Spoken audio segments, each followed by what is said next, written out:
Hello, this is Nick and welcome to my channel. I started a new bullet journal for August because it's my birth month, and so here are my starting pages, my goals for the year, and also my word of the decade, word of the year, and also here are my calendars and future logs.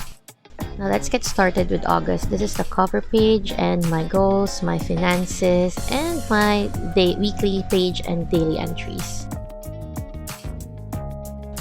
In the middle of my month, I actually decided to make a Fate podcast calendar instead of just listing it down. It was supposed to be on this page, so I just used this to be like a list of my expenses and then made this calendar. Here is my birthday week, all in orange, and the rest of the month.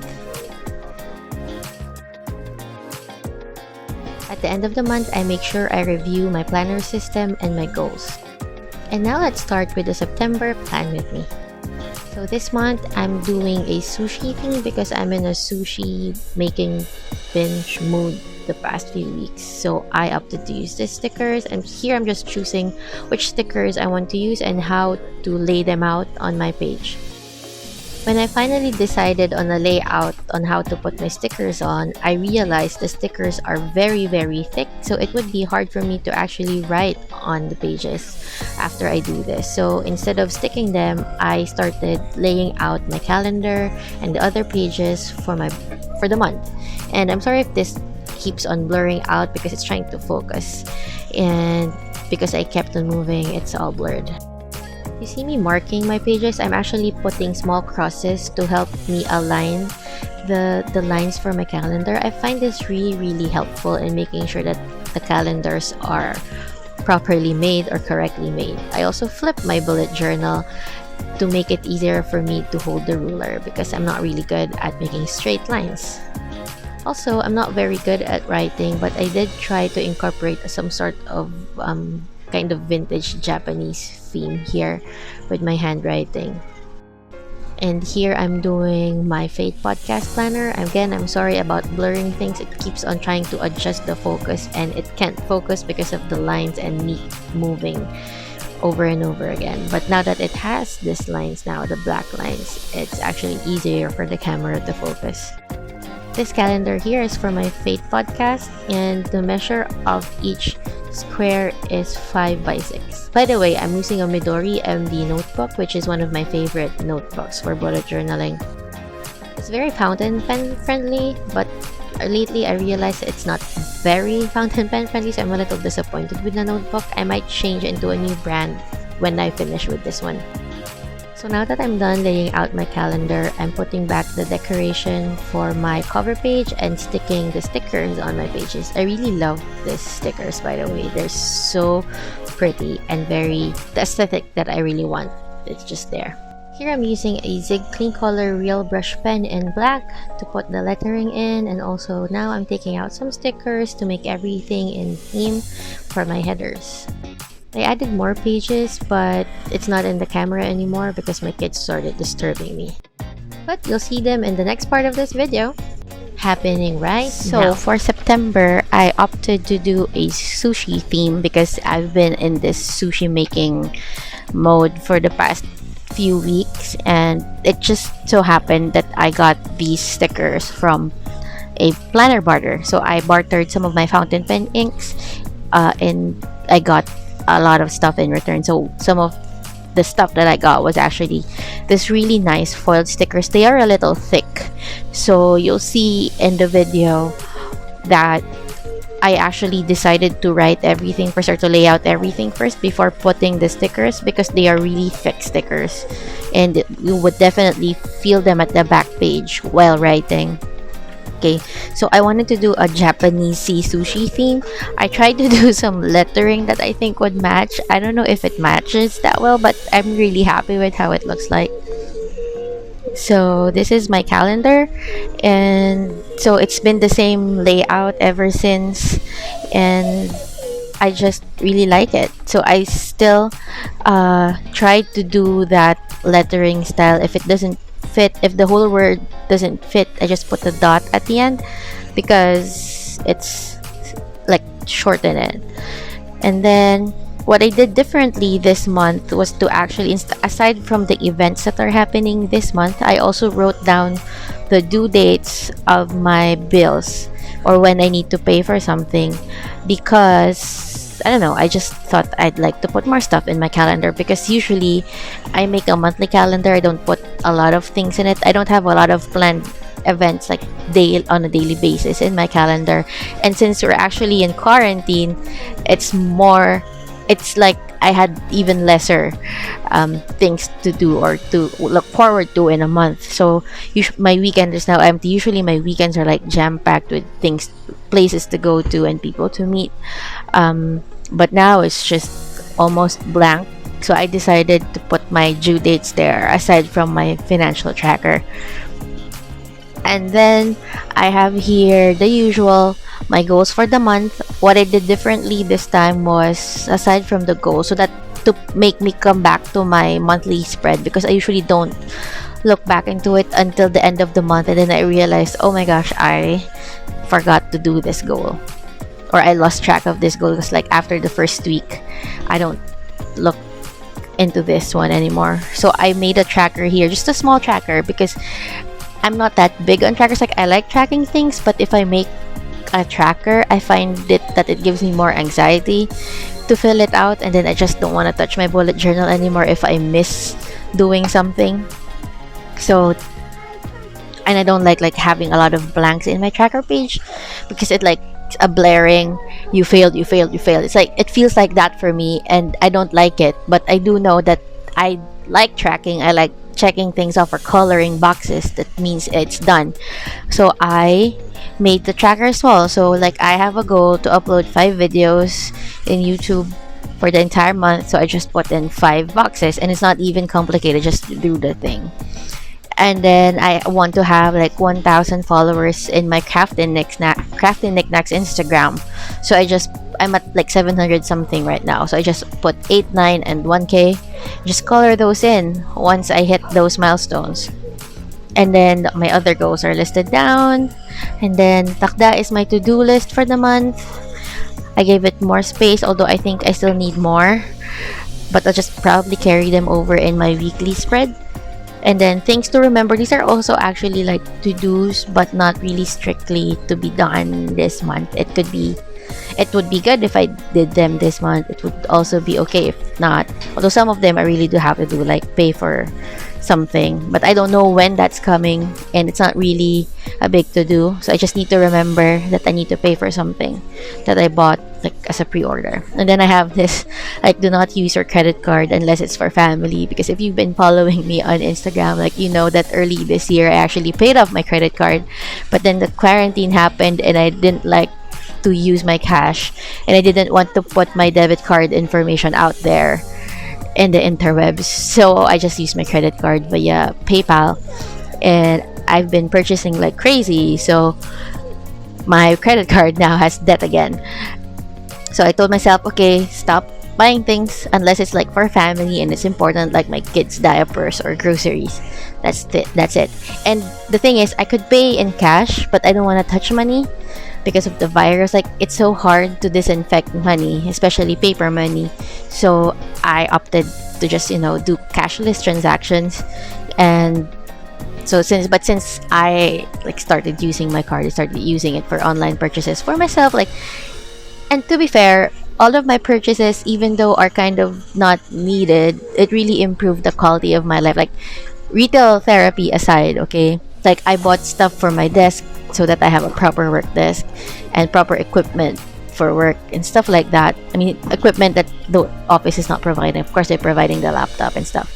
But everything else, and stuff for my vlog and for posting pictures in Instagram. So everything that I bought actually was not something that, I just wanted to buy like before, except for the stationaries, of course. But that, I don't know. Anyway, that's me justifying my purchases. So this is my calendar and goals to do's for the month. The next page is my finances. I actually stopped showing flip throughs and plan with me, aside from it's hard to film a plan with me video because I keep stopping because my kids are always like getting my attention, so I keep on stop filming. I didn't since I started doing my finances, I could not like show my planner because I don't know how to censor them in my video editor, or it's too much of too much work to censor small amounts, like. And then I realized, so after I've reorganized my room, I found these are not washi tapes, these are like it's like this strip I just found. It's what do you call this, post-it or sticky notes that's in a roll, so all the entire thing is sticky and I can peel it off easy, because the thing is, if I put washi, sometimes it would like eat the paper. So but this one is definitely fine, and my kids found it too and they're playing with it and sticking it everywhere. But I realized it's a great way to actually censor stuff in my bullet journal, and it's just life-changing. Just thought of that today before filming. So there, so now I can show you this and I can actually film something, not a plan with me, but like show you how my month looks like. So here is my budget. So I started doing a budget last year when I wanted to take I want to take charge with my finances and be better at it. So I listed down everything that I need to pay for. This used to list down everything. It doesn't matter where I pay it, like if it's on auto pay or any whatever. But now it just, here on this list is everything that I know I need to spend on with my cash, and the due dates for those, and then active subscriptions. They used to be together in one table, but I realized, even if I do put Netflix here, I don't pay for Netflix.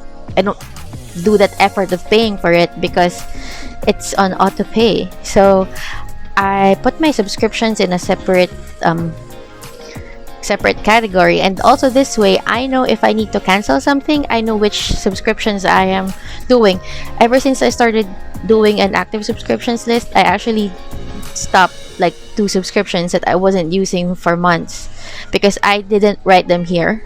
I realized I didn't write them here because I don't know, I didn't write them. And then when I realized that, I should probably make a separate list for my subscriptions, and I looked through all of my payment channels and saw that, okay, I had these active subscriptions. And it's also helpful because now I didn't cover the amounts because these are public information anyway.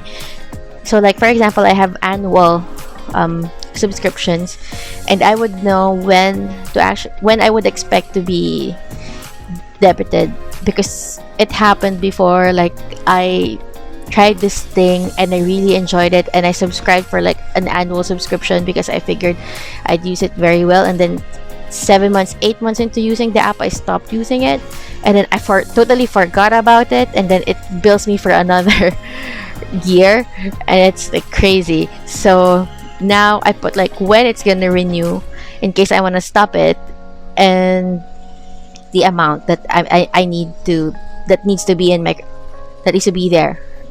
So although these are in credit cards, so anyway, so I have like my Clue period tracker, Nintendo family account, and Sony PS Plus account just listed there.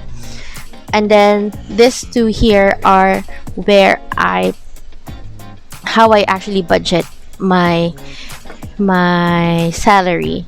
So here, before I go here, this is where I list down the money that came in every time I earn my salary. So you have 3 dates here, one for the last payday for the last month. So this one always overlaps with last month's.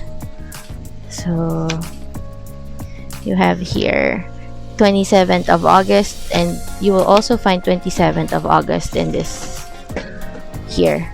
I also have 27th of August. I put that there because the funds that I would be rotating until my next payday, which is this month, is on 11th of September. Stop, please.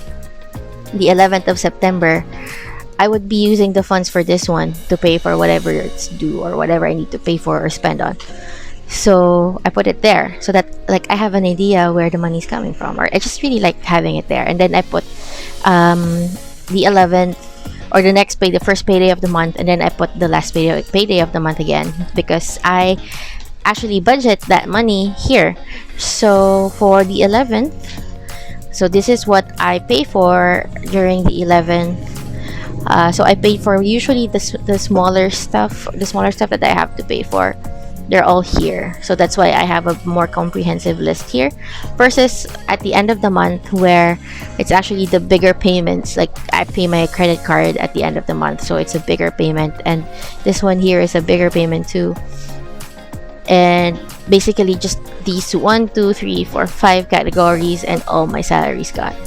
Although I make sure that I put money in savings, and also here savings, car savings, and personal is my savings, like even if it's just a small amount. So we're saving up for a car, and so we want to get that done, have a car so we can like go around and stop relying on my parents to drive us, or using a scooter, because I had a scooter accident early this year.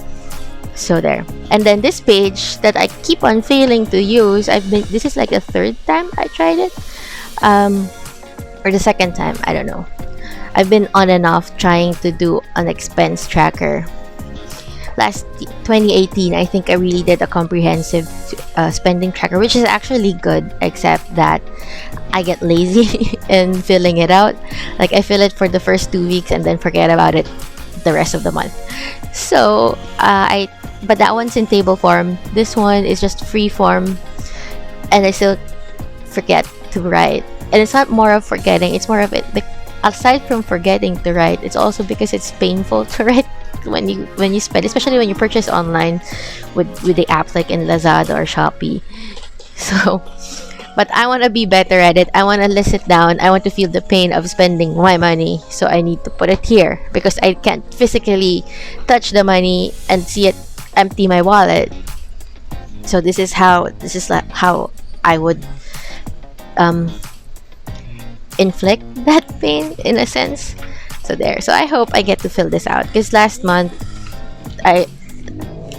the sticky note that I used to cover it here, the writing's only up to here, so just half. It just covered half, and I spent more than that. So there. Anyway, and then next is my faith plan. It's just a podcast list, and if I want to do anything else, I can just write it down here. But I'm just building the habit of listening to podcasts again, because before that habit was for when I was commuting to work. But now I don't commute to work. Like my commute is 3 seconds, 5 minutes. So I lost that time to listen to my podcast to enrich my faith. So I'm trying to build the habit again, trying to fit it in my routine again. And it's when I was building that routine before, during my commute, this really helped me, like this guide, even if it's just a list of what I want to listen to. And I don't strictly follow it, like, because if I find something, a video or whatever, that I find is more worthwhile to listen to, I actually do that and just carry over whatever podcast I missed and transfer it to the next month. So like for last month, I had the whole calendar filled out, and I wasn't able to do the last 2 weeks. So I carried over those last 2 weeks here. And then this is new, and I've tried several times over the course of bullet journaling to make an ideal day page, but this one I'm feeling pretty confident that I would be following it. So just a brief background, I've been trying to do time blocking for years now, and it wasn't really strict time blocking, and I would discuss that in a separate video altogether when I finally get this thing, and I'm sure that it's working. But for so I last week, let's just go back to the flip through. Like last week I started doing it and really putting a space for it in my planner, because before I just used apps to manage the time blocking, and because I like the alarms, like it tells me, like it pops up on my screen that hey, this is the next thing to do, or like it's on my screen just there even if it doesn't pop up. I was using this app that it just shows you what time it is and what I should be doing at this time. That's great. but having it here, and because I'm a paper person, having it here and really writing it down really solidified that for me. And I was actually able to really follow it like 80% of the time, which is amazing. Because before, when I was using apps, I wasn't able to follow it through. Like, I would do the first three things, and then when it prompts like, oh yeah, I have to do this, but then I ignore it. But this time, because it's written on paper, for some reason I really want to do it. So there. So I wrote my ideal day, and I have, you can notice I have three columns here. One is for my work days, so Monday to Friday, or my usual work days, which also mean they are school days for my kids. And so that one's pretty generic. I made a mistake here, and so what I do, you'll notice here, is it's not really lined up. And then I realized I am doing this hack to make everything lined up. See here, everything's lined up. I just put a sticky note. Just put a sticky note there. Stick it there. And this has been a tip Tuesday of mine, like I think 2 years ago. So I forgot about that when I was doing this, because again, while doing my monthly pages, my kids like keep going to me. So I easily get distracted. And I just remembered that I can do it. So so there was a space here, and initially I thought, okay, I won't fill it out anymore. I know it makes sense that this block is for work, but I couldn't. So I went back and did a line, but I realized the post-it was like here. So it went all the way there. So there. Anyway, so this is my work day. And then I have here like a wake up routine. And this is the wake up routine. I decided to actually use a Gudetama sticky note for it. And I can like flip it because this one's a different routine. So this is my wake up routine. And let me just dictate to you what it is. So my daily wake up routine is, first step, stop hitting the snooze button, which I am very guilty of. Like, I have my alarm snooze. I allow my alarms to snooze, because if I don't wake up.